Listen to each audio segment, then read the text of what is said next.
In this video, we will talk about how to find percent decrease. The first step we will do is find the amount of change. We'll do that by subtracting.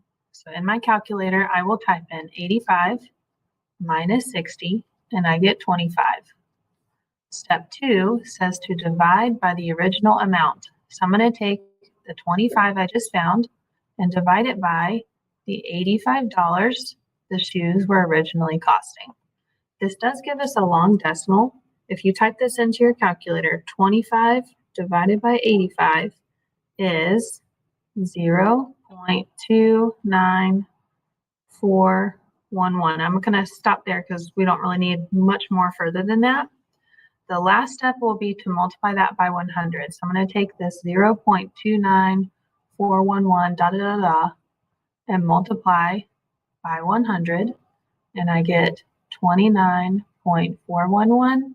And what I'm going to do is just going to round that to the nearest tenth spot, or the first decimal place. So I'm going to get a 29.4% decrease. And that's it.